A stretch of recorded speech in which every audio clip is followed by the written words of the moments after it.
A sitting head of state captured in the dead of night by U.S. Special Forces. A nation sitting on the world's largest oil reserves suddenly thrown into chaos. This is the incredible story of Operation Absolute Resolve, and we're going to break down exactly how it all went down. So, picture this. It's the pre-dawn hours of January 3rd, 2026. If you're in Venezuela's capital city, Caracas, you're not hearing silence. You're hearing the roar of low-flying jets and the sudden crack of explosions ripping through the air.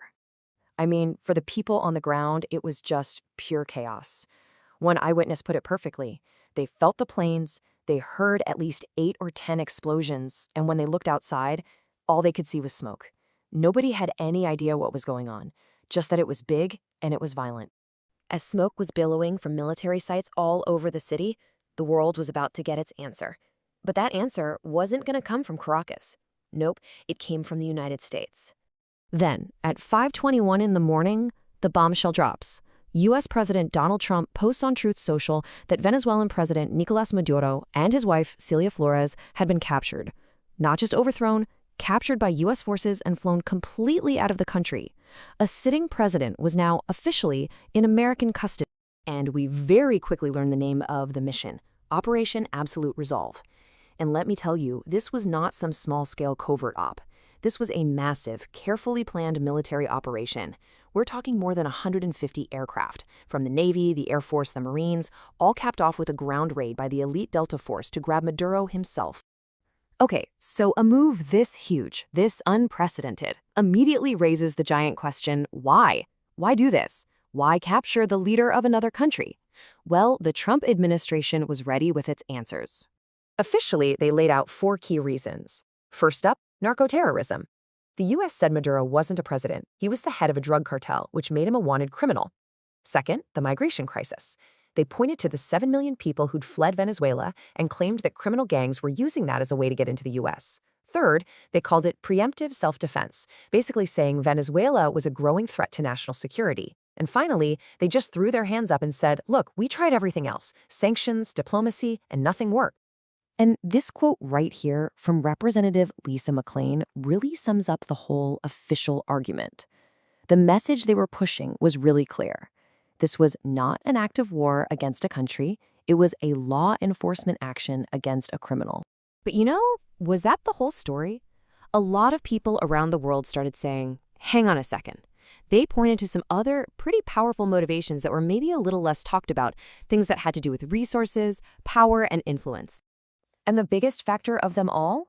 Oil. You absolutely cannot have a conversation about Venezuela without talking about the fact that the country is sitting on the largest proven oil reserves on the entire planet. And let's just put a number on that for a second. 303 billion barrels. That number is it's staggering.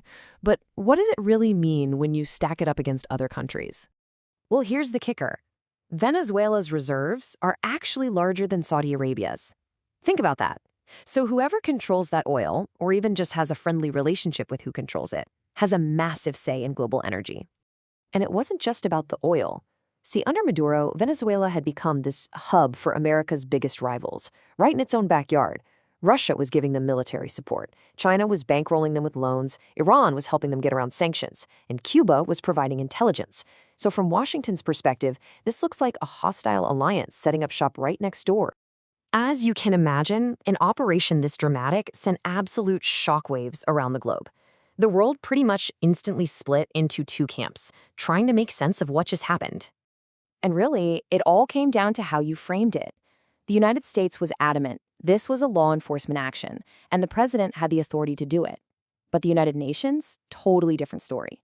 They saw it as a clear violation of the UN Charter and an attack on a country's sovereignty. President Trump himself was completely defiant.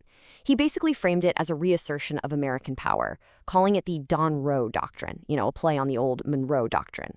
The message could not have been clearer. Meanwhile, what was left of the Venezuelan government was, as you can expect, furious. Vice President Delcy Rodriguez didn't call it a capture. No, she called it an illegal and illegitimate kidnapping.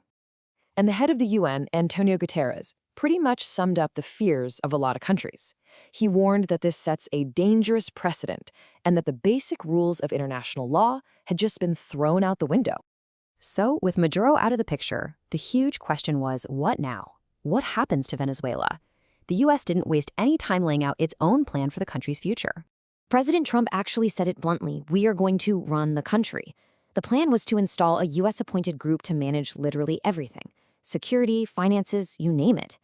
A huge part of that plan, getting the oil industry back up and running, with a specific promise that U.S. companies would be very strongly involved. And then, eventually, they'd oversee new elections.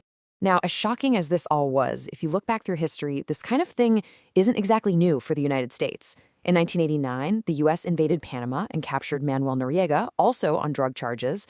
In 2003, it invaded Iraq to get rid of Saddam Hussein. The reasons change, but this pattern of direct intervention to remove a foreign leader, well, it has a history. And that really brings us to the final critical question here. Was Operation Absolute Resolve a necessary evil, a tough but needed action to take a dangerous narco-terrorist off the board? Or was it an illegal power grab that basically says international law doesn't matter and might is right? That is the question the world is trying to answer right now.